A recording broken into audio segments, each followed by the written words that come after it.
సరికదా? రెండవదిగా పరిశుద్ధ గ్రంథంలో చూస్తే జకరియా 4వ అధ్యాయం 3వ వచనాన్ని చదువుకుందాం. త్వరగా జకరియా 4వ అధ్యాయం 3వ వచనాన్ని చదువుకుందాం. బైబిల్ ఈ విధంగా చెబుతూ ఉంది. చదువు నాయన.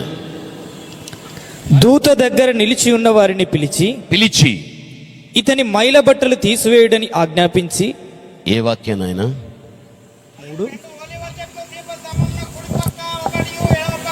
మరియు 2 ఒలీవ చెట్లు దీపస్తంభమునకు కుడి ప్రక్క, 2 ఒలీవ చెట్లు దీపస్తంభమునకు కుడి ప్రక్క ఒకటియు ఎడమ ప్రక్క ఒకటియు కనబడుచున్నవని చెప్పి నా ఏలినవాడ. ఇక్కడ జకరియా చూచే దర్శనం ఇది. ఈ దర్శనములో చూస్తే ఒక దీపస్తంభం కనిపించాది జకరియాకు. ఆ దీపస్తంభము యొక్క కుడి ప్రక్క, ఆ దీపస్తంభము యొక్క ఎడమ ప్రక్క 2 ఒలివ చెట్లు మనకు కనిపిస్తూ ఉన్నాయి. దీపస్తంభము మధ్య కుడి ఎడమల ఒలివ చెట్లు ఎందుకు కనిపిస్తున్నాయి? ఎందుకు తెలుసా? ఒలీవ చెట్ల నుండి తీయబడిన నూనె చెట్ల మధ్య ఉన్నటువంటి దీపస్తంభము మీద పెట్టబడిన దీపములో ఒలీవ చెట్టు నూనె తీసి దీపములో పోయగలిగితే నూనెను బట్టి దీపము వెలుగు ఇస్తుంది. ఒలీవ చెట్లు లేనిది దీపము వెలుగు ఇవ్వదు. గమనించాలి. మధ్య దీపస్తంభం, కుడి ఎడమ చూస్తే ఒలీవ చెట్లు. ఒలీవ చెట్ల నుండి తీయబడిన నూనె వాటి మధ్య ఉన్న దీపములో నూనె పోయగలిగితే నూనె ద్వారా దీపము వెలుగు ఇస్తుంది. దీపం వెలగటానికి ఒలీవ చెట్లు ఎంత అవసరమో ఒలీవ చెట్లకు సూచనగా ఉన్న జెరుబ్బాబెలు, ప్రధాన యాజకుడైన యెహోషువ కూడా సంవత్సరాల తరబడి ఆగిపోయిన ఆలయాన్ని కట్టడానికి కూడా వారు అంత అవసరమని అధ్యాయమంతా చదువుతూ వస్తే మనకు అవగాహనకు రాగలుగుతుంది. దయచేసి కాస్త ఇక్కడ నుండి మనస్సు పెట్టి మీరు వినాలి. ప్రభునందు ప్రియమైన వాళ్ళ, దీపం వెలగటానికి ఒలీవ చెట్లు ఎంత అవసరమో సంవత్సరాల తరబడి ఆగిపోయినటువంటి దేవుని యొక్క ఆలయము నిర్మింపబడటానికి ఒలీవ చెట్లకు పోల్చబడినటువంటి జెరుబ్బాబెలు, ప్రధాన యాజకుడైన యెహోషువ కూడా అంత అవసరం. ఇది మనం గమనించాలి. అందుకే వీరిద్దరు కూడా ఒలీవ చెట్లకు పోల్చబడిన వారుగా ఈ వాక్యములో మనకు చెప్పబడుచూ ఉంటున్నది. చూడండి, దేవుడు మొట్టమొదటగా పర్వతాలలో నివాసం చేసి తన భక్తులతో అక్కడి నుంచి మాట్లాడాడు. ఆ తర్వాత దేవుడు మోషే ద్వారా ప్రత్యక్షపు యొక్క గుడారాన్ని నిర్మించుకోగలిగాడు. తన ప్రజలైన ఇశ్రాయేలుల యొక్క మధ్య నివాసం చేయాలి అని. అది భూమి మీద 400 సంవత్సరాలు మాత్రమే ప్రత్యక్షపు గుడారం ఉండగలిగాది. తర్వాత దేవుడు సొలొమోను మహారాజును ఏర్పరచుకున్నాడు. అతని ద్వారా ఆలయాన్ని దేవుడు కట్టించుకున్నాడు. దేవుడు ఆ స్థలములో నివాసం చేశాడు. సొలొమోను మరణించిన తర్వాత 5 సంవత్సరాలు మాత్రమే సొలొమోను ద్వారా కట్టబడిన ఆలయం ఉండగలిగాది. బబులోను రాజైన నెబుకద్నెజరు ఆలయాన్ని ముట్టడి వేసి దాన్ని భూమి మట్టం చేసేశాడు. ఇక దేవుని ప్రజలు ఆరాధించడానికి స్థలం లేదు. వారందరూ కూడా ఐక్యమైపోయారు. ఐక్యం కలిగి ఆలయాన్ని కట్టేశారు. ఆర్మూరు ప్రాంతానికి ఏ కొత్త సేవకుడు వచ్చినా ఏ సేవ, దేవుని సేవ ప్రారంభించినా నువ్వు నిజమైనటువంటి క్రీస్తు మనస్సు కలిగిన వ్యక్తివైతే అలాంటి వ్యక్తుల వెనకుండి మంచి సలహాలు ఇచ్చి వారిని ధైర్యపరిచి వారిని ప్రోత్సహించి వారు చేసే పనిలో మేము ఉంటున్నాం, ప్రార్థించగలుగుతాం, నువ్వు ముందుకు వెళ్ళు. వారి నిజమైన సేవకులు, వారి నిజమైన సేవకులు. వాక్యపు యొక్క అవగాహన లేని వ్యక్తులందరూ కూడా అభ్యంతరాలు, ఆటంకాలు పరిచేస్తూ ఉంటారు. ఎప్పటికీ అది మంచిది కాదు. నిలుపు చూద్దాం. ఆరుమూరు ప్రాంతానికి ఒకే హోటల్ పెట్టు చూద్దాం, ఒకే హాస్పిటల్ పెట్టు, ఒకే డాక్టర్ని పెట్టు, ఒకే టీచర్ని పెట్టు. అవుతుందా? అవుతుందా? కాదు. ఆరుమూరు ప్రాంతానికి ఇప్పుడున్న సంఘాలు సరిపోవు, ఇప్పుడున్న సేవకులు సరిపోరు అసలుకు.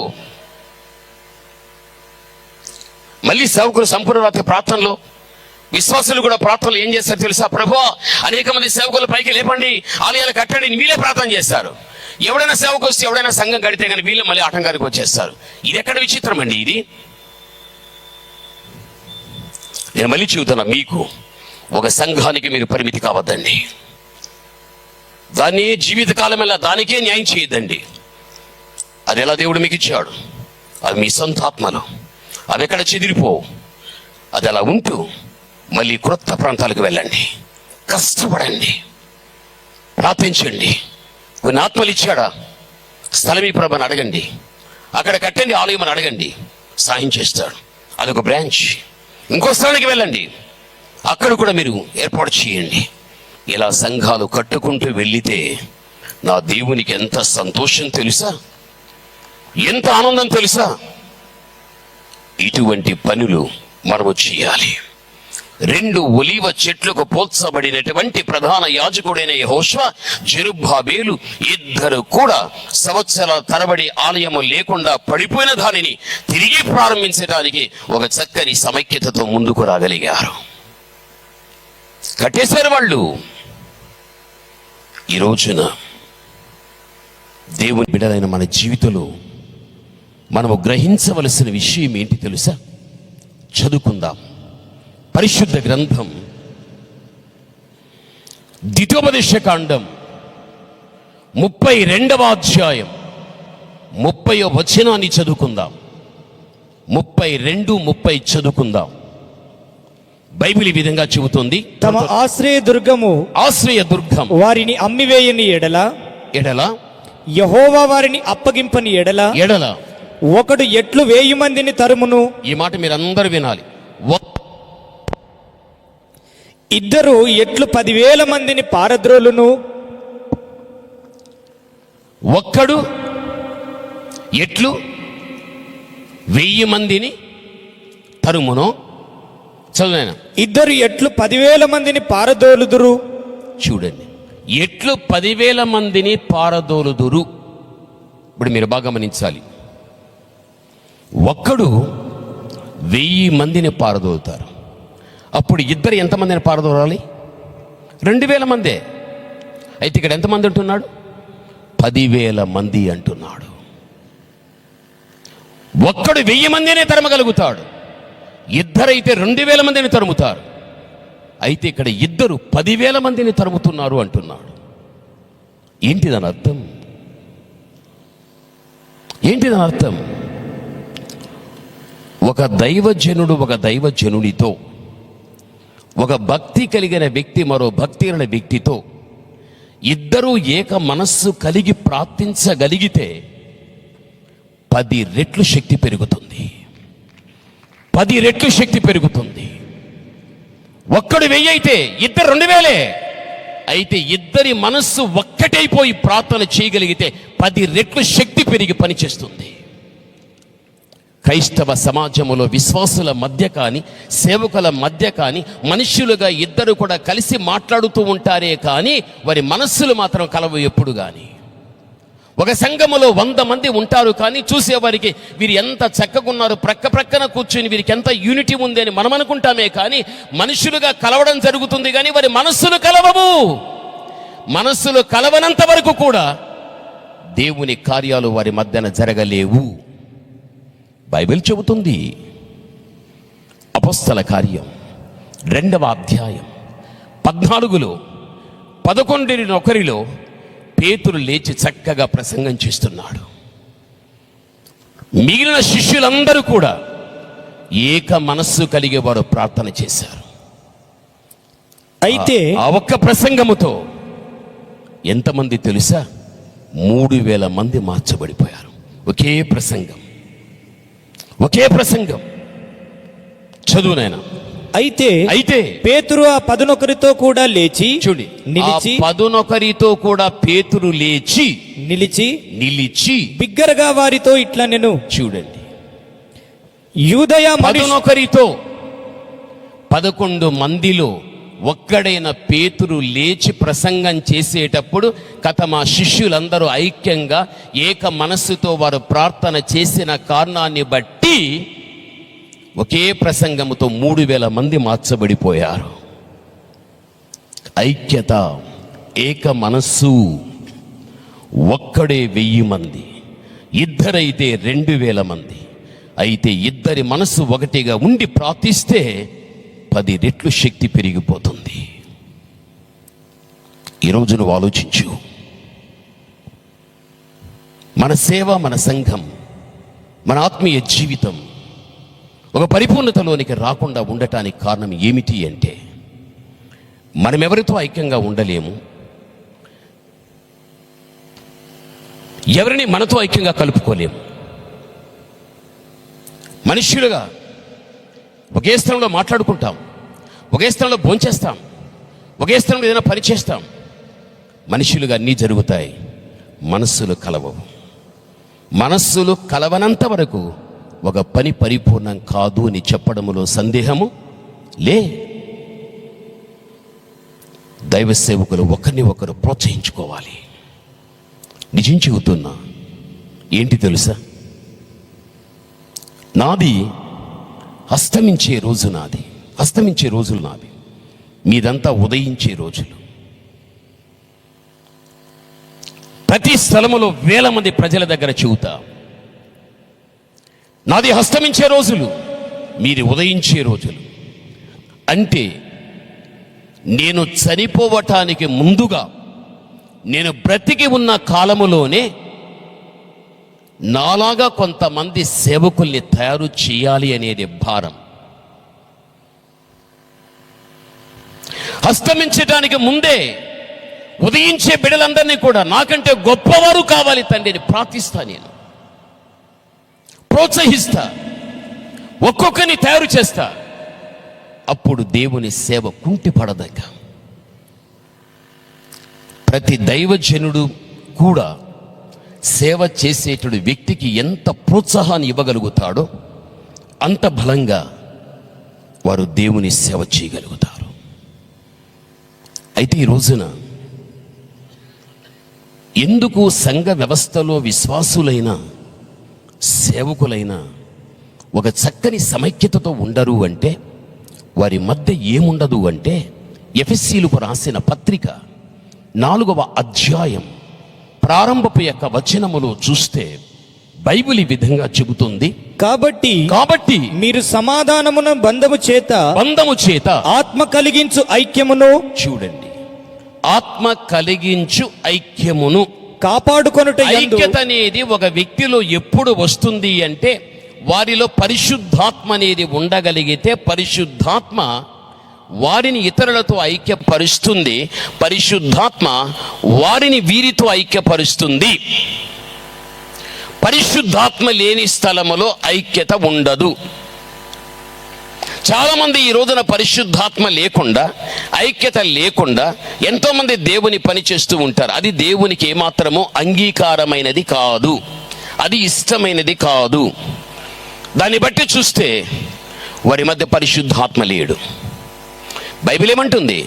నా ఆత్మ లేనివాడు నావాడు కానీ కాదు. అందుకే ఈ రోజున మరి జీవితంలో ఎప్పుడు కానిగాక ఒక చక్కని సమైక్యతతో దేవుడు అప్పగించిన పనిని మనం చేసిన వ్యక్తులమైతే అనేకమైన ఆత్మలను సంపాదించి అనేక సంఘాలు భూమి మీద మనం స్థాపిస్తాం. రెండవ రాకడలో దేవుడు తన సంఘాన్ని సంఘ సమేతంగా తీసుకొని పరలోకానికి వెళ్ళిపోగలుగుతాడు. నీ మరణము లోపల కొన్ని ఆత్మలు సంపాదించి కొన్ని సంఘాలు కట్టాలి. బైబిల్ అదే చెబుచూ ఉన్నది. ఒలీవ చెట్లకు సూచనగా ఉన్నటువంటి 2 ప్రవక్తలు కూడా పడిపోయినటువంటి ఆలయాన్ని సంవత్సరాల తరబడి దాన్ని కట్టడానికి ఐక్యంగా వారు వచ్చి చేసేసారు ఆ పని. గమనించాలి, సేవకులే కాదు కానీ భక్తులైనటువంటి లేక విశ్వాసులను పిలిపించుకునేటువంటి మీరు కూడా పని చేయాలి. మీరేం పని చేయాలి? హగ్గయి 1వ అధ్యాయం 8వ వచనాన్ని మనం చూడగలిగితే దేవుడు చెప్పేటువంటి మాట హగ్గయి జీవించిన కాలములో ఏమని తెలుసా? పర్వతములకు వెళ్ళండి, మ్రాణులు నరకండి, వాటితో మందిరములు కట్టండి, దాని యందు నేను సంతోషించి ఘనత పొందగలుగుతాను. దేవుడు చెప్పిన మాట. దేవునికి సంతోషాన్ని కలిగించేది ఏది అంటే మందిరాన్ని కడితే దేవునికి సంతోషం. అమ్మా, అయ్యా, ఏదో ఒక సమస్య, ఏదో ఒక బాధ అనుకున్న కాలంలో అది నేను విడిచిపెట్టపోకపోతే ఆ బాధ నీ యందే నిలిచిపోయి ఉంటే ఎన్ని రాత్రులు ఎన్ని పగళ్ళు నువ్వు మేలుకొని ఏడ్చుకున్నావు, ఎన్నిసార్లు ఏడ్చుకున్నావు. అప్పుడు నీ మోకాళ్ళు నేల మీద వేసి, దేవా, ఏ బాధ అయితే నన్ను దుఃఖపరుస్తూ ఉన్నదో దయచేసి తండ్రి ఆ బాధను వచ్చే దుఃఖాన్ని తీసే ప్రభా నువ్వు అడిగిన వెంటనే దేవుడు ఆ బాధ దుఃఖాన్ని తీసి నీ దుఃఖాన్ని సంతోషానికి మార్చలేదా? నీ నోటి నిండా నవ్వు పెట్టలేదా దేవుడు? ఈరోజు దేవుని నోటి నిండా నవ్వు పెట్టాలి అంటే, దేవుని నోటి నిండా సంతోషాన్ని మనము చూడాలి అంటే పర్వతాలకు వెళ్ళండి, మ్రాణులు నరకండి, వాటిని తెచ్చి మందిరములో కట్టండి, దాని యందు నేను సంతోషిస్తాను అంటాడు. జీవితంలో ఎన్నో విషయాల్లో దేవుడు మనం సంతోషపెట్టాడే, ఇప్పుడు మనం ఆయన్ని సంతోషపెట్టాలి. అంటే ఇక్కడ వాక్యములో చూస్తే పర్వతాలకు వెళ్ళి మరణాలను నరికి దాన్ని తీసుకొచ్చి మందిరాలు కట్టుడి. దాని అర్థం ఏమిటి అంటే, ఒక మాను ఒక చెట్టు నరకాలి అంటే ఒక గొడ్డలు లేకపోతే ఒక ఖడ్గమో కావాలి. అయితే ఆ గొడ్డలని ఉపయోగించి దానితో నరికిన తర్వాత ఆ మ్రాను తీసి మందిరానికి ఉపయోగిస్తాం. అసలు ఆ చెట్టు లేకపోతే ఆ గొడ్డలి ఏదీని మనం చూస్తే కొంచెం ఆత్మీయంగా ఆలోచిద్దాం. పరిశుద్ధ గ్రంథం దేవుని వాక్యం ఖడ్గము అని చెబుతుంది. దేవుని వాక్యం అనే ఖడ్గం సేవకుని చేతిలో ఉంది, విశ్వాసులైన మీ చేతిలో కూడా దేవుడు చేశాడు. దాన్ని పట్టుకున్న మనం, మనుష్యుడు చెట్టుకు పోల్చబడ్డాడు. వాక్యాలు ఎన్నో ఆధారాలు ఉన్నాయి. మానవుడు చెట్టుకు పోల్చబడినట్లు. ఒక చెట్టు ఎక్కడైతే పుట్టి పెరిగి ఉంటుందో చెట్టుకు పోల్చబడిన మనుష్యుడు కూడా పాపములోనే పుట్టి పాపములో పెరిగిపోయాడు. పాపములో పుట్టి పెరిగిపోయినటువంటి వారి దగ్గర దేవుని యొక్క వాక్యం అనేటువంటి ఖడ్గాన్ని ఉపయోగించి ఆ పాపము నుండి ఆ వ్యక్తిని ప్రత్యేకించి ఆ వ్యక్తులందరినీ కూడా ఒక స్థలములో చేర్చగలిగితే అది ఒక మందిరముగా ఏర్పరచబడుతుంది. దాన్ని బట్టి దేవుడు సంతోషించగలుగుతాడు. అందుకే పర్వతాలకు వెళ్ళండి, మ్రాణులు నరకండి, వాటిని తెచ్చి మందిరాలు కట్టండి. ఏ చెట్టు ఏ స్థలంలో పుట్టి పెరిగి ఉంటుందో చెట్టుకు పోల్చబడిన మనుష్యుడు కూడా ఈ రోజున పాపములోనే పుట్టాడు, పాపములో పెరిగిపోయాడు. అలాంటి వ్యక్తి దగ్గర దేవుని వాక్యం అనే కత్తిని ఉపయోగించి ఆ వాక్యము ద్వారా పాపము నుండి మనం ప్రత్యేకించి ఇటువంటి వ్యక్తులందరినీ ఒక స్థలంలో చేర్చి ఒక మందిరాన్ని నువ్వు కట్టగలిగితే దాని యందు నేను సంతోషిస్తాను అని హగ్గయి 1:8 రాస్తూ ఉంటున్నాడు. ఈ పని నువ్వు చెయ్యి. నా బిడ్డ నన్ను సంతోషపరుస్తున్నాడు. ఏ విషయంలో కూడా దేవునికి మనం సంతోష పెట్టలేం. ఈ ఒక్క విషయంలోనే భూమి మీద ఉన్న ఒక పాపి మార్పు చెందితే దేవునితో పాటు దూతలందరూ సంతోషిస్తారంటాడు. ఒక ఆలయాన్ని కట్టగలిగితే ఆయన సంతోషిస్తాడని బైబిల్ మనకు చెబుతూ ఉంది. ఎప్పుడైనా జీవితంలో ఒక సేవకుడుగా, జీవితంలో ఎప్పుడు కానీ ఒక భక్తి పరుడుగా దేవుని యొక్క వాక్యం అనేటువంటి కత్తిని పాపంలో జీవిస్తున్న వ్యక్తి దగ్గర ఉపయోగించి ఆ వ్యక్తిని పాపం నుంచి ప్రత్యేకించి ఒక ఆత్మ సంబంధమైన మందిరంలో చేర్చిన వ్యక్తివి కానీ ఉంటున్నావా? ఒక్కసారి ఆలోచించు. ఇటువంటి పనిని మనము చేయటానికి ఎప్పుడైతే పూనుకోగలుగుతామో ఎంత ఆనందపడతాడో తెలుసా దేవుడు? నా కుమార్తె నన్ను సంతోషపెడుతుంది, నా కుమారుడు నన్ను సంతోషపెడుతూ ఉన్నాడు, నా బిడ్డలు నేను ఎలా సంతోష పెట్టాలి అని దేవుడు కూడా యోచిస్తాడు, ఆలోచిస్తాడు. దేవుడు ఎప్పుడు కానీ ఆయన బిడ్డలైన మన జీవితాలను ఎప్పుడు కూడా ఆయన సంతోష పెట్టకుండా మన దుఃఖంలో పెట్టేటువంటి దేవుడు కాదు. ఒలీవ చెట్లకు పోల్చబడిన ఇద్దరు వ్యక్తులతో పాటు అనేకులు కలిసి మందిరాన్ని కట్టారు. నీవు ఏ మందిరములో చేర్చబడి ఉంటున్నావో ఒక రోజున అదే వాక్యము నీ మధ్య పనిచేసేది. ఆ వాక్యమే నిన్ను పాపము నుండి ప్రత్యేకించింది. ఆ వాక్యమే నిన్ను మందిరానికి తీసుకుని వచ్చింది. మీరందరూ కూడా ఒక స్థలంలో చేర్చటను బట్టి నీవే ఒక మందిరంగా మార్చబడిపోయావు. బైబిల్ ఆ విధంగా చెబుతూ ఉంది. దేవుని మందిరంలోనికి వచ్చిన తర్వాత మన జీవితం మందిరంలో ఎలా ఉండాలి తెలుసా? పరమగీతం 1వ అధ్యాయం 16వ వచనాన్ని మనం చదువుకోగలిగితే మందిరములో ఉన్నటువంటి మనం మందిరములో ఉండవలసిన పరిస్థితి ఎలా ఉండాలి? పరమగీతం 1:16 చదువుకుందాం. నా ప్రియుడా, నా ప్రియుడా, నీవు సుందరుడవు, నీవు సుందరుడవు, అతి మనోహరుడవు, అతి మనోహరుడవు. మన శయన స్థానము, మన శయన స్థానం పచ్చని చోటు, పచ్చని చోటు. మన మందిరముల దూలములు, చూడండి, మన మందిరముల దూలములు దేవదారు మ్రానులు, దేవదారు మ్రాణులు. మన వాసములు, మన వాసములు సరళపు మ్రానులు, సరళపు యొక్క మ్రాణులు. చూడండి, మన దేవుని యొక్క మందిర దూలములు, మన దేవుని యొక్క మందిర వాసములు సరళపు మ్రాణులు, దేవదారు మ్రాణులు అంటున్నాడు. సొలొమోను యొక్క కాలములో ఆలయం అనేది నిర్మింపబడేటప్పుడు ఆలయానికి వేసిన దూలాలైన వాసాలైన దేవదారు మ్రాణులు, సరళపు యొక్క మ్రాణులు. ఒక ఆలయానికి ఒక దూలం ఉపయోగిస్తే, ఒక ఆలయానికి ఒక వాసం ఉపయోగిస్తే, ఆ మందిరమునకు ఉపయోగించిన దూలము వాసము దాని యొక్క పని ధర్మం ఏదో అది జరిగిస్తుంది. దూలం వాసం అది ఎక్కడైతే అమర్చగలిగారో ఆ స్థలాన్ని అది విడిచిపెట్టి తన స్థలాన్ని మార్చి మరో స్థలానికి వెళ్ళితే ఆలయం కుప్పకూలిపోతుంది. పైనున్న కప్పును కాపాడేది, ఆలయాన్ని కాపాడేది దూలమే, వాసమే. దేవుని యొక్క మందిరములో భక్తిపరురాలైన భక్తిపరుడైన నీవు వెళ్ళుచున్న ఆలయానికి ఒక వాసము, నీవొక దూలం. అవి ఉండి ఎలా ఆలయాన్ని కాపాడుతున్నాయో వాటికి పోల్చబడి నీవు ఆలయములో దూలములాగా వాసములాగా ఉండగలిగితే నీ వలన ఆలయము కాపాడబడుతుంది, నీ వలన ఆలయానికి క్షేమం కలుగుతుంది. ఇది జీవితంలో మరిచిపోవద్దు. ఎక్కడ దూలం ఎక్కడ వాసం అక్కడే స్థిరంగా నిలకడగా ఉంటుంది. చూడు, ఈ రోజుల్లో ఒక ఆలయం కట్టబడుతుంది అంటే ఎవరో ఒక భక్తుడు భక్తురాలు ప్రేరేపణ కలిగి, ఏమండి ఆలయానికి నేను ఒక 5 ఫ్యాన్లు తీసిస్తానండి, మైక్ సెట్ తీసిస్తానండి, కొన్ని కుర్చీలు తీసిస్తానండి అని చాలా మంచి సహృదయంతో ముందుకు వస్తారు. అయితే వారు తీసిచ్చిన ఆలయాలు చక్కగా గాలి విసిరి అందరికీ ఇస్తుంది. వాళ్ళు తీసిచ్చిన కుర్చీలు చక్కగా కూర్చోవటానికి ఉపయోగపడతాయి. వారు తీసిచ్చినటువంటి ఆ మైక్ చక్కగా పనిచేస్తాయి. అయితే ఎవరైతే ఫ్యాన్లు తీసిచ్చారో కొంతకాలమైన తర్వాత వారి తీసిచ్చిన ఫ్యాన్లు ఉంటాయి కానీ వారు మాత్రం ఉండరు. వారు తీసిచ్చిన మైక్ సెట్ ఉంటుంది కానీ వారు ఉండరు.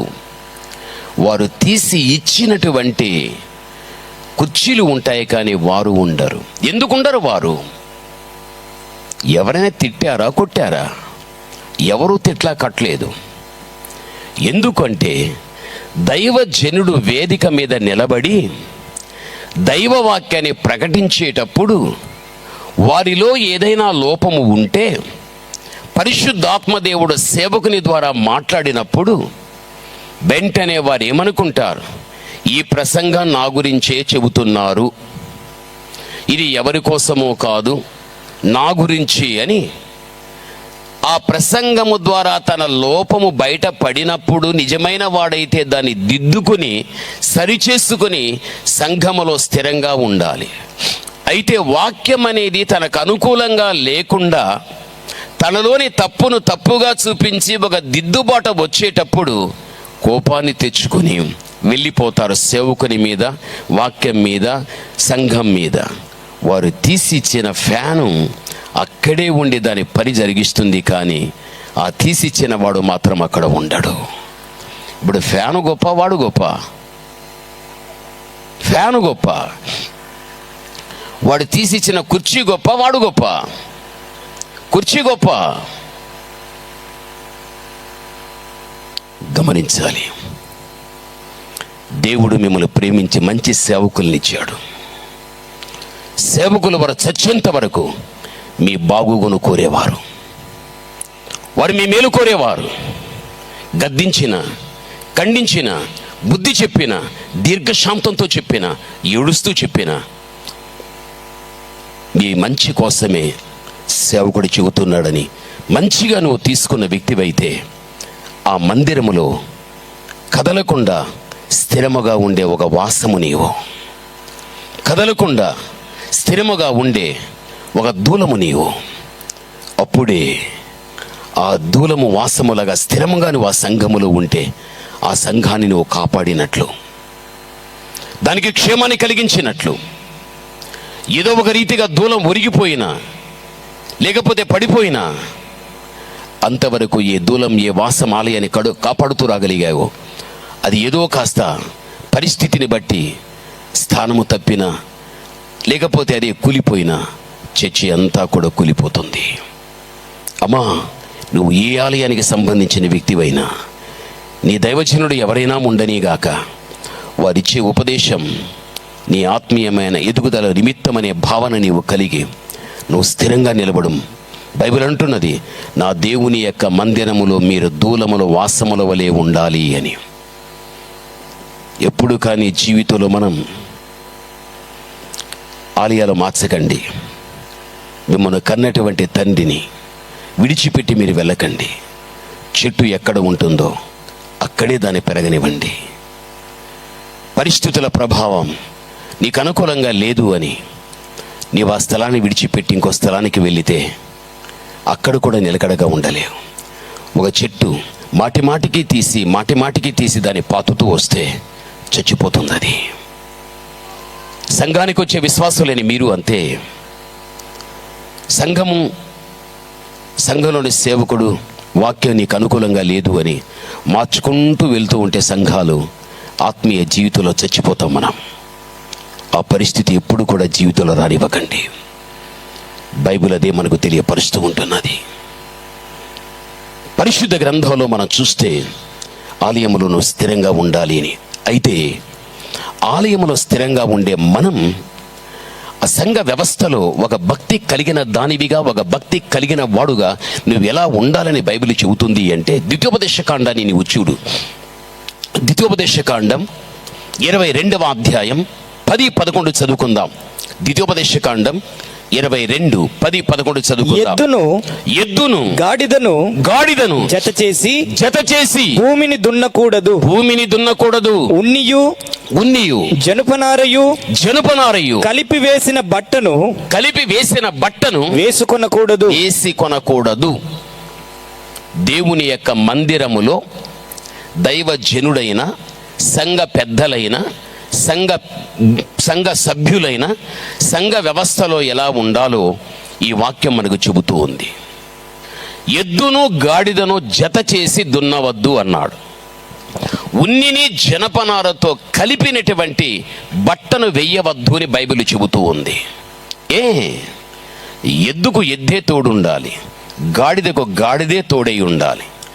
అయితే ఎద్దుకు గాడిదను జత చేసి భూమి దున్నవద్దు అని చెప్పేస్తున్నాడు ఇక్కడ. పరిశుద్ధ గ్రంథంలో ఎద్దు పవిత్రమైనది, అది బలికి ఉపయోగపడినటువంటిది. అయితే ఈ ఎద్దుతో గాడిదను జత చేస్తే గాడిద అపవిత్రమైనటువంటి ప్రాణి అది. అయితే పవిత్రమైన ఎద్దును అపవిత్రమైన గాడిదను జత చేసి ఒక స్థలములో మనము కట్టి పెట్టాము అనుకోగాక ఏమవుతుందో తెలుసా? దాని ప్రక్క ఉన్నటువంటి గాడిద ఆ శ్వాస అది వదిలిపెడుతూ ఆ శ్వాస పీలుస్తూ ఉండే సందర్భములో అది తనలోని గాలిని వదిలిపెట్టినప్పుడు ప్రక్క ఉన్నటువంటి ఎద్దు ఆ గాడిద గాలిని పీల్చగలిగితే కొంతకాలానికి దానిలోని ఆరోగ్యమంతా పోయి దాని దేహానికి వ్యాధి వస్తుంది. కొంతకాలానికి ఎద్దు చచ్చిపోతుంది. ఇది ప్రకృతిలో జరిగేటువంటి వాస్తవమైన విషయం. గాడిద వదిలిపెట్టే గాలిని జతగా ఉన్న ఎద్దు పీల్చగలిగితే అది రోగం వస్తుంది, చచ్చిపోతుంది. ఇది ప్రకృతిలో జరిగే విషయం. ఇది అదేవిధంగా సంఘ వ్యవస్థలో మన జీవితం ఎలా ఉండాలి అంటే, నువ్వు భక్తి కలిగిన దానివి, నువ్వు భక్తి కలిగిన వాడు అయితే నీ వంటి భక్తి, నీ వంటి యోగ్యత ఎవరిలో ఉన్నదో వారితో నువ్వు సహవాసం చేస్తే నీ భక్తి అంతకంతకు అధికమైపోతుంది, నీ యోగ్యత అంతకంతకు అధికమైపోతుంది. భక్తి కలిగిన మనం భక్తి లేని వ్యక్తులతో సహవాసం చేస్తే మనకున్న భక్తి కూడా బలహీనమైపోతుంది. అప్పుడు మీరు ఒక్క మాట అనొచ్చు, అయ్యా నా కుటుంబములో, నా సంఘములో, సమాజములో నా వంటి భక్తి కలిగిన వారు లేరండి, వారు కూడా భక్తి లేనటువంటి ఎన్నో పొరపాట్లు బలహీనతలు కలిగిన వారుగా ఉంటున్నారు. అప్పుడు నేను వారితో సహవాసం చేయకూడదా? చెయ్యి, నువ్వు సహవాసం చెయ్యి. ఎంత ప్రధాన పాపి అయినా సరే సహవాసం చెయ్యి. వారితో సహవాసము చెయ్యి, కానీ వారిలో ఉండే పాపముతో మాత్రం సహవాసము చేయకూడదు. వారితో సహవాసం చెయ్యి, వారిలో ఉండే చెడుతో మాత్రం సహవాసం చేయొద్దు. అప్పుడే నిన్ను నీవు కాపాడుకోవడం జరిగిపోతుంది. ఆ వ్యక్తితో సహవాసం చేసినట్లు వారిలో ఉండే బలహీనతలతో కూడా నువ్వు సహవాసం చేసిన వ్యక్తివైతే ఆత్మీయ జీవితంలో చచ్చిపోవడం ఖాయం. ఎద్దు గాడిదతో జత అయినప్పుడు ఎలా అది చచ్చిపోతుందో అదే రీతిగా ఒక మంచి వ్యక్తివైన నీవు ఒక చెడ్డవానితో సహవాసం చేయడము తప్పు లేదు, కానీ వానిలో జరుగుచున్న చెడుతో నీవు సహవాసం చేస్తే అప్పటి వరకు నీలో బ్రతికి ఉన్నటువంటి ఆత్మీయ జీవితము ఆ చెడు చంపేస్తుంది. ఆత్మీయ జీవితంలో చచ్చిపోతే ఇక శరీరరీతిగా మనం బ్రతికుంటాము. ఇక శరీరరీతిగా మనము దేవుణ్ణి ఏమని ఆరాధించగలుగుతాం? దేవుడు ఆత్మ కదా, ఆత్మతోనే ఆరాధించాలి ఆయనను. కాబట్టి ఈ రోజున దేవుని యొక్క బిడలగా మన జీవితంలో మనం గ్రహించవలసిన విషయం, మన ఆత్మీయతను అంతకంతకు వృద్ధి చేసుకోవటానికి మన వంటి భక్తి ఉన్న వ్యక్తులతో సహవాసం ఎంతైనా మనకు మంచిది. బైబిల్ ఏమంటుంది? దుష్ట సాంగత్యం మంచి నడవడిని ఏం చేస్తుంది? చెడిపేస్తుంది అని బైబిల్ చెబుతూ ఉంది. రెండవదిగా చెబుతాడు, ఏమని తెలుసా? ఉన్నిని జనపనారను కలిపి వేసిన దాన్ని ధరించవద్దు. అంటే ఉన్ని జనపనార ఇది రెండు కలిపామనుకో దాన్ని ఏమంటాము అంటే కల్తీ జీవితం. ఏ జీవితం అది? ఉన్ని జనపనార. ఉన్నిని దేహానికి వేసుకుంటే వెంటనే దేహానికి వేడి పుట్టిస్తుంది, చెమట వచ్చేస్తుంది. జనపనార మనము ధరించుకోగలిగాము అనుకోగాక అది చాలా మటుకు దేహానికి చల్లదనాన్ని ఇస్తుంది. అయితే రెండింటిని కూడా కలిపి నేసిన దాన్ని ధరించుకోగలిగితే గమనించాలి, అది కల్తీగా ఎలా కనిపిస్తుందో. ఈ రోజున క్రైస్తవ సమాజంలో అనేక మంది వ్యక్తులు కల్తీ జీవితాన్ని జీవిస్తూ ఉంటున్నారు. ఈ కల్తీ జీవితం దేవుడు ఏమాత్రం కూడా ఒప్పుకోడు. ఇలాంటి వారి జీవితాన్ని చూడగలిగితే నామకార్థ క్రైస్తవులు. వీరికి లోకము కావాలి, పరలోకం కావాలి, వీరికి దేవుడు కావాలి, దయ్యము కావాలి, వీరికి మంచి కావాలి, చెడు కావాలి, వీరికి వెలుగు కావాలి, చెడు కావాలి, చీకటి కావాలి. రెండింటి మీద మనస్సు కలిగి జీవించే వ్యక్తులు వీరు. అది ఏమాత్రం కానీ దేవుడు ఒప్పుకునేవాడు కాదు. కల్తీ జీవితం మనకు ఉండకూడదు. సోమవారం నుండి శనివారం వరకు సెల్ ఫోన్ కానీ టీవీలో కానీ చూస్తాం, సినిమాలు చూస్తాం. ఆదివారం వచ్చే లోపల ఆలయంలో కూర్చొని ఏం చేస్తాం? పరిశుద్ధ పరిశుద్ధ అని పాట పాడతాం. సోమవారం నుంచి శనివారం వరకు చూస్తారు.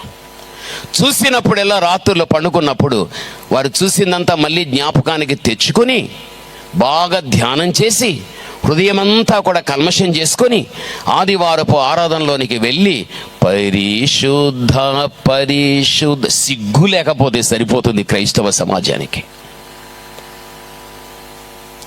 వీళ్ళది కల్తీ జీవితం. దేవుడు దీన్ని అసహించుకుంటాడు. ఇది ఒక బ్రతికేనా? ఇది ఒక జీవితమేనా?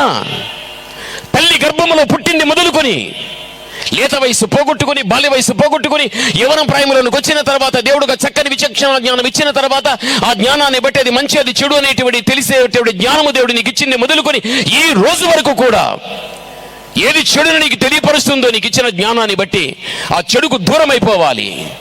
ఏది మంచిని చెబుతుందో ఆ మంచికి దగ్గరైపోవాలి.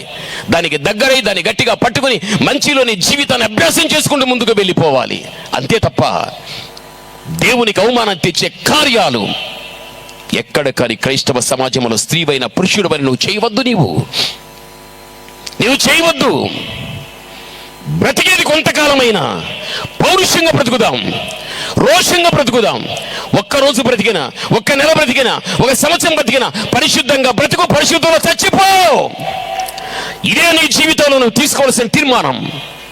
అంతే తప్ప ఆలయానికి వచ్చి దైవవాక్యాన్ని విని దేవునికి ప్రార్థన చేసి దేవుని ఆరాధించి మళ్ళీ సంఘం యొక్క వెలుపడిన లోకంలోనికి వెళ్ళి లోకంలో ఉండే చెత్త కార్యాలతో సహవాసం చేసి ఒక కల్తీ జీవితం జీవించే జీవితం, దేవుని చేత ఉమ్మివేయబడే జీవితం, ఆ జీవితం జీవించద్దు.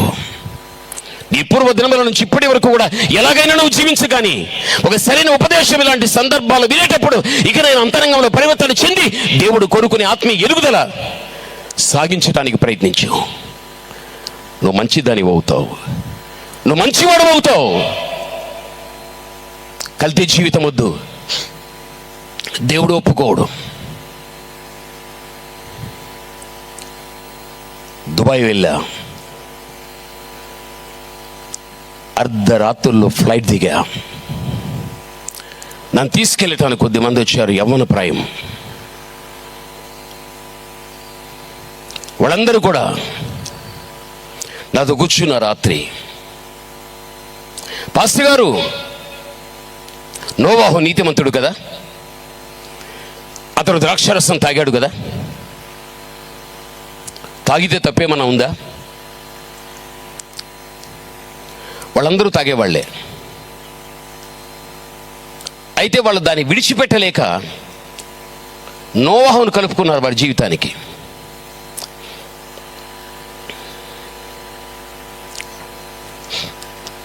అతను తాగాడు, దేహం మీద వస్తాడు, పోగొట్టుకునేంత మత్తు వచ్చింది. తప్పేం కాదు కదా. నీ చెప్పాను, బైబిల్ బాగా చదివావా అని.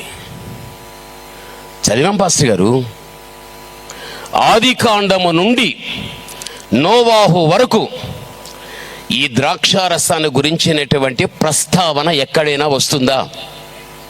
ఎక్కడ రాదు. ఆ ద్రాక్షారసము తాగగలిగితే దాని వలన అంత భయంకరమైన మత్తు వస్తుంది అని తెలియదు నోవాహుకు. నోవాహుకు తెలియదు. తనకు ముందు ఎవడైనా తాగి ఉంటే దాని లోతుపోతు తెలిసి ఉండు. అయితే ఆది కాండం మొదలుకు నోవాహు వరకు కూడా దాని ప్రసక్తి మనకు కనిపించదు అసలుకు. అయితే తాగిన తర్వాత దాని వలన వచ్చినటువంటి ఆ మత్తు ఆ తర్వాతనే గ్రహింపుకు రావడం. అందుకే నోవాహు మత్తు నుండి లేచిన తర్వాత ఒక ప్రాఫెసీ చెప్పాడు, కనాను శపింపబడునుగాక. ప్రవచనం అనేది ఆత్మ మూలమున పుడుతుంది, కానీ ఊహను బట్టి వచ్చేది కాదు. దేవుని యొక్క దృష్టిలో అతడు నిజముగా తాగుబోతే అయి ఉంటే పరిశుద్ధాత్మ అతని ద్వారా ప్రవచనం అనేది పలికించేది కాదు. మత్తు నుండి లేచిన తర్వాత కనాను శపింపబడునుగాక ఆత్మ మూలమున పలకగలిగాడు ఆ ప్రవచనం.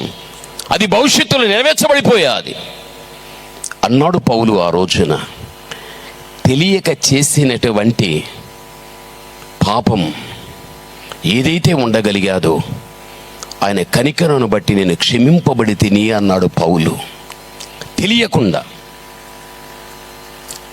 అయితే వారికి ఇవన్నీ చెబితే గమనించాలి, ఆ రోజు వాళ్ళు తప్పు దిద్దుకోగలిగారు, అందరూ ఒప్పుకున్నారు. ఆలయములో వాళ్ళంతా కూడా చాలా ప్రాముఖ్యమైన పాత్ర వహించేవారే. అయితే దానికి అలవాటైపోయారు. కల్తీ జీవితం. ఆలయంకి వెళితే భక్తి, బయట వస్తే యుక్తి. వీళ్ళకి ముక్తి ఎక్కడొస్తుంది? ముక్తి వస్తుందా? రా. నేడు క్రైస్తవ సమాజంలో కల్తీ జీవితం. ఉన్ని జనపనారను కలిపి నేసిన దాన్ని వెయ్యవద్దు.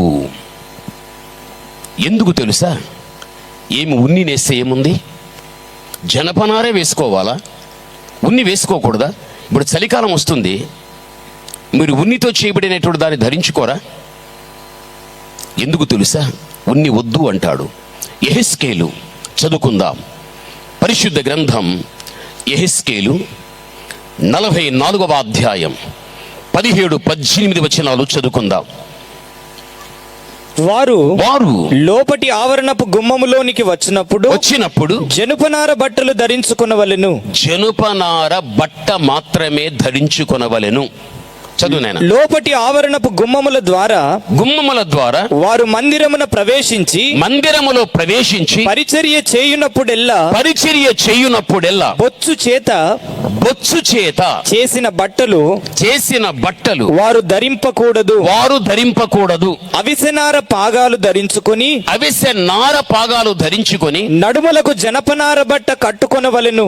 నడుమునకు జనపనార బట్టను మాత్రమే కట్టుకొనవలెను. చెమట పుట్టించిన ఏదైనను, ఇక్కడ వినాలి, చెమట పుట్టించున్నది మరి అది ఏదైనను వారు ధరింపకూడదు.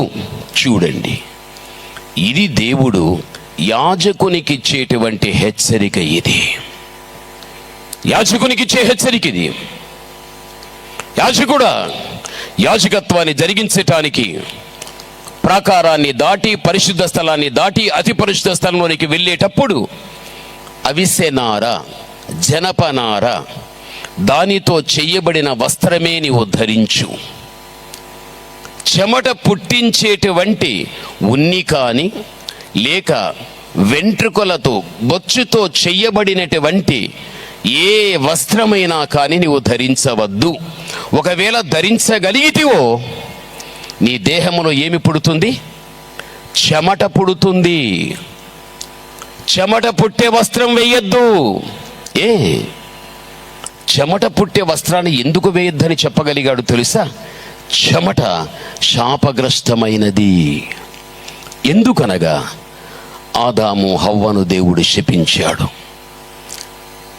సాతానుని శపించగలిగాడు. ఆదాముని శపించిన విషయం, ఆజ్ఞను అతిక్రమించి తప్పు చేశావు, ఆ కారణాన్ని బట్టి భూమి శపించబడిపోయాది. నీవు చెమట ఓడ్చి భూమి నుండి నీవు పంటను తీసుకుని రావాలి. చెమట అనే మాట దేవుడే పలుకగలిగాడు. చెమట శాపగ్రస్తమైనటువంటిది. అందుకే యాజకుని కూడా యాజకత్వాన్ని జరిగించేటప్పుడు చెమట పుట్టించేటప్పుడు ఉన్నిని ధరించవద్దు. అది శాపగ్రస్తమైనది. దేవుని బిడలైన మన జీవితంలో కూడా మనము గ్రహించవలసిన విషయం, కల్తీ జీవితం అనేది మనలో ఉండగలిగితే ఆ జీవితం ఆశీర్వాదంగా ఉండదు. ఆ జీవితం మనకు ఆశీర్వాదకరంగా ఉండదు. అది ఒక శాపగ్రస్తమైనదిగా తయారైపోతుంది. అందుకే రెండు కలిపిని వద్దు. చెమట పుట్టించేస్తుంది, అది శాపగ్రస్తమైనది. కల్తీ జీవితం ఉంటే ఆశీర్వాదం మనమే పోగొట్టుకుంటాం.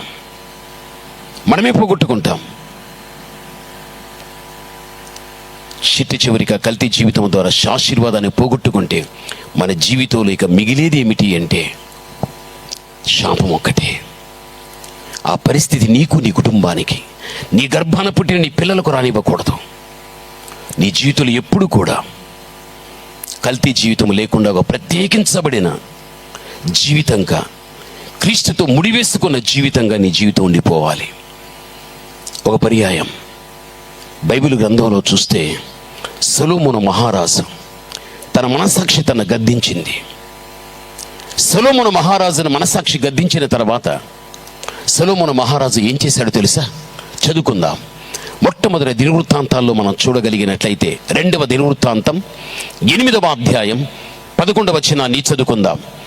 2వ దినవృత్తాంతం 8:11 చదువుకుందాం. అక్కడ బైబిల్ ఈ విధంగా చెబుతూ ఉంది. ఇశ్రాయేలీల రాజైన దావీదు నగరునందు నా భార్య నివాసము చేయవలదు, యెహోవా మందసమున్న స్థలములు ప్రతిష్ఠితములు అని చెప్పి సొలొమోను ఫరో కుమార్తెను దావీదు పట్టణము నుండి తాను ఆమె కొరకు కట్టించిన నగరునకు రప్పించెను. ఆమెకు కట్టించినటువంటి నగరమునకు రప్పించెను అని వ్రాయబడి ఉంది. ఇక్కడ సొలొమోను మహారాజు కనిపిస్తుంటున్నాడు. దావీదు కట్టించిన నగరమునకు ప్రక్కనే ఉంటుంది దేవుని ఆలయం. ఆలయంలో మందసం ఉంది, ప్రతిష్ఠించబడిన ఉపకరణములు ఉంటున్నాయి. అయితే ఫరో కుమార్తె అయినటువంటి ఆమెను సొలొమోను వివాహమాడాడు. ఫరో అన్యుడు, ఒక అన్య స్త్రీని ఆ రోజున సొలొమోను వివాహమాడాడు. ఆమెకంటూ ఒక చక్కని నగరాన్ని కట్టించి అక్కడ పెట్టవలసింది బదులు తన తండ్రి కట్టించిన, అనగా దావీదు కట్టించిన నగరునందు ఫరో కుమార్తెను తెచ్చి పెట్టగలుగుతాడు. పెట్టకూడదు. ఆమె అన్య స్త్రీ. ఆ నగరు ప్రక్కనే దేవుని ఆలయం ఉంది, ఆడ మందసం ఉంది, దేవుని మహిమార్థకంగా ఉపయోగపడేటువంటి ఉపకరణాలు ఉంటున్నాయి. ఆ ప్రతిష్ఠితమైన వస్తువుల దగ్గర ఆమెను కాపురం పెట్టగలిగాడు. సొలొమోను మనస్సాక్షి గద్దించింది. ఈమె అన్యురాలు కాదా? మందసం ఉన్న స్థలములో ప్రతిష్ఠితమైన వస్తువుల దగ్గర ఈమె పెట్టకూడదు. పవిత్రమైన స్థలములో ఒక అపవిత్రమైన ఈ వ్యక్తి ఉండకూడదు అని దావీదు యొక్క నగరం నుండి ఆమెను తొలగించి ఆమె కోసం కట్టించిన ఆమె గృహంలోనికి ఆమెను పంపేయడం జరిగిపోతుంది. సొలొమోను మహారాజా రోజున ఏది తన దృష్టిలో తప్పని తన మనస్సాక్షి చెప్పగలిగాదో ఆలస్యము చేయకుండా ఆ పవిత్రమైన మందసము దగ్గర నుంచి అన్యురాలుగా పిలువడుచున్న అపవిత్రమైన ఆ వ్యక్తిని తీసి ఇంకొక స్థలంలో పెట్టడం జరిగిపోయాది.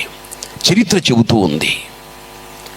అమ్మా, నువ్వు దేవుని కుమార్తెవు, నువ్వు దేవుని కుమారుడు, నువ్వు ఒక పవిత్రమైన జీవితానికి అంకితం చేసుకున్నావు.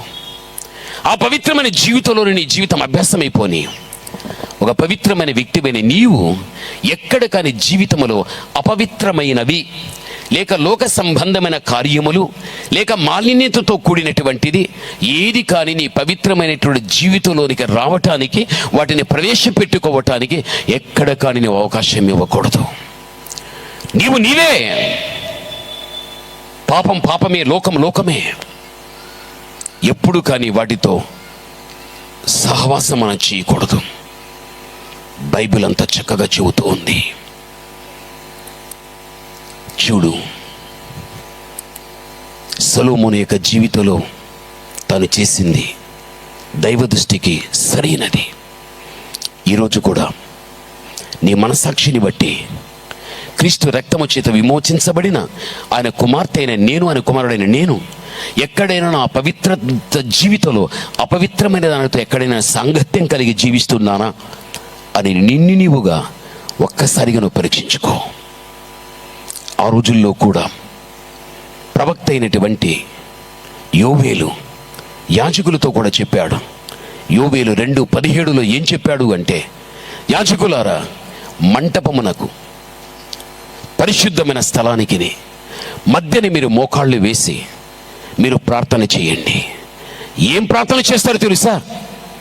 దేవుని ప్రజలైనటువంటి ఇశ్రాయేలీయుల మీద అన్యులు ఎక్కడ కాని ప్రభుత్వము చేయకుండునట్లు, అది వారికి అవమానము కలగకుండునట్లు మీరు ప్రార్థన చెయ్యుడి అని యోవేలు యాజకులకు ఆ మాట చెప్పగలిగాడు.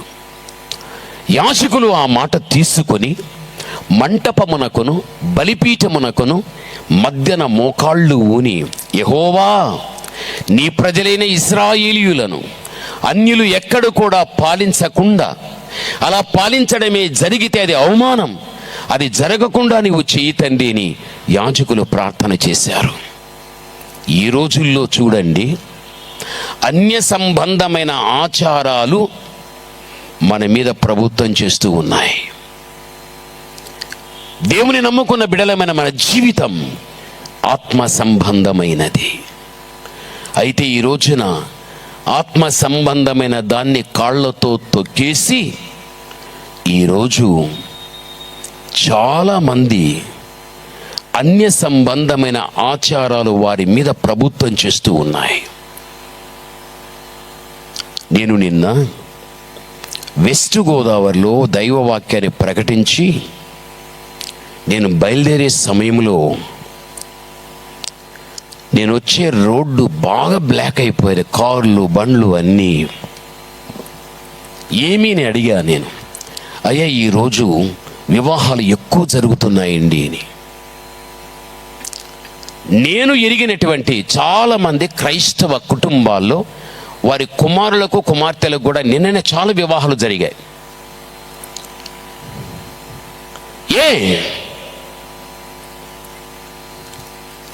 ఎందుకు ఆ రోజు జరగాలి? ఆ రోజే ఎందుకు జరగాలి?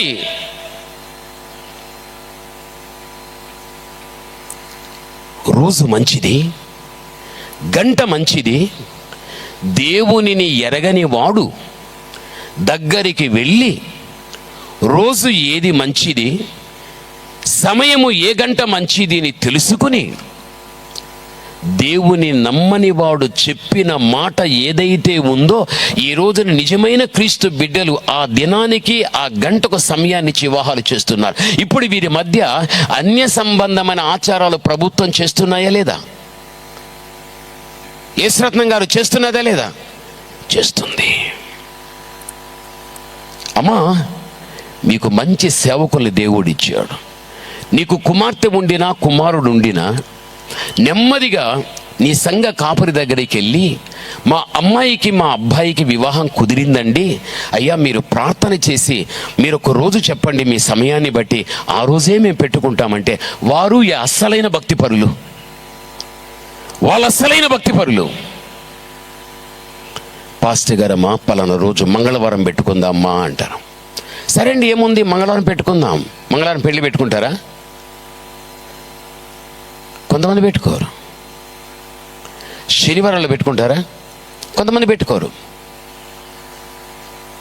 పాస్టర్ గారు ప్రార్థించి ఏ దినము నీకు ఇస్తాడో ఆ దినం వివాహం చేయి. వారిద్దరి దాంపత్య జీవితం ఎంత సంతోషదాయకంగా ముందుకు వెళ్ళిపోతుందో అంత సంతోషంగా వెళ్ళిపోతుంది.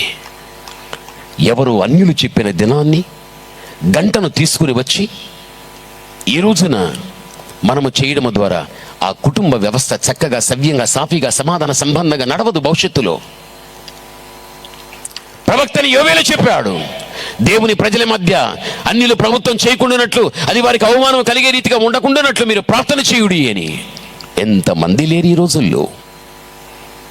ఆదికాండం చదవలేదు క్రైస్తవ సమాజం. ఇంకా సృష్టిని దేవుడు చేసేటప్పుడు ప్రతి రోజు మంచిది మంచిది మంచిది. ఏ రోజన్నా చెడదన్నాడు దేవుడు? అన్నాడా?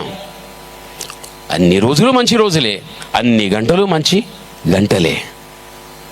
అయితే వీరికెందుకు ఇది? వీళ్ళది కల్తీ జీవితం. వీళ్ళది కల్తీ జీవితం. ఈ జీవితం కలిగిన వాడు ఎప్పుడు కూడా దీవించబడలేడు, ఆశీర్వదించబడలేడు. ఎవడైనా ఇల్లు కట్టాడు అనుకో, వాస్తు చూస్తాడు. వాస్తు అంటేనే వాంతి. నాకు వాస్తు ప్రకారంగా ఎవడైనా కట్టలేదు అనుకోగాక, కొన్ని కష్టాలు వచ్చేసాయి అనుకో, ఎవడో ఒకడు తలమాసినోడు వస్తాడు ఇంటికి, అయ్యా నీ వంట రూమ్ ఎక్కడ ఉండకూడదండి, దాన్ని మార్చేసి ఈ పక్క వేయాలి, నీ పడగది ఇక్కడ ఉండకూడదండి, ఇటువైపు వేయాలి, ఈ గుమ్మం ఇక్కడే కాదండి, ఇది మార్చు అది మార్చు అంటాడు. అసలు ఇంట్లో ఏమీ లేదు, వాని ఒంట్లోనే ఉండేదంతా. యోహాను ఏమన్నాడు? మనస్సు మార్చుకో అన్నాడు. తర్వాత యేసు వచ్చాడు, మనస్సు మార్చుకో అన్నాడు. తర్వాత పేతురు వచ్చాడు, మనస్సు మార్చుకో అన్నాడు. తర్వాత పౌలు వచ్చాడు, ఆ అజ్ఞాన కాలం ముందు దేవుడు చూచి చూడనట్టుగా ఉండిపోయాడు. ఇప్పుడైతే అంతటా అందరూ కూడా ఏం పొందాలి? మనసు పొందాలి. ఒకరి తర్వాత ఒకే సబ్జెక్టు, మారు మనసు మనసు మార్చుకోండిరా అంటే బాత్రూములు మార్చుకోవడం, వంటగదులు మార్చుకోవడం, గుమ్మం మార్చుకోవడం, కిటికీ మార్చుకోవడం, సిగ్గు లేకపోతే సరిపోతుంది. ఇది కూడా ఒక క్రైస్తవ జీవితమేనా? ఇది కల్తీ జీవితం కాదా? ఇది మార్చుకో, నీ కుటుంబం అంతా కూడా భవిష్యత్తులో నిండుగా మెండుగా దండిగా ఆశీర్వాదాలు ఉంటాయి.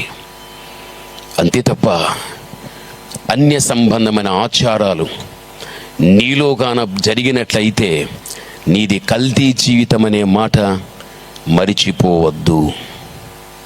ఆ జీవితం మనకి ఎప్పుడు ఉండకూడదు. అన్యురాలైనటువంటి ఫరో కుమార్తె సొలొమోను భార్య అయినటువంటి ఆమె మందసము దగ్గర ఉన్నప్పుడే సొలొమోను ఒప్పుకోలేదు. ఆమెను తీసుకుని వెళ్ళిపోయి ఆమె కట్టించిన ఇంటి దగ్గర దూరాన పడవేశాడు ఆమెను. ఈరోజు నీ ఆత్మీయ జీవితంలో అన్య సంబంధమైన ఆచారాలైనా జరిగితే దాన్ని తీసి పారేయ్, బహిష్కరించు. ఒక ఆత్మీయ బిడ్డగా అనేక మంది వ్యక్తులు కనిపించు. అది నీ జీవితానికి ఆశీర్వాదం. చివరిగా ఒక్క మాట నేను చెబుతా.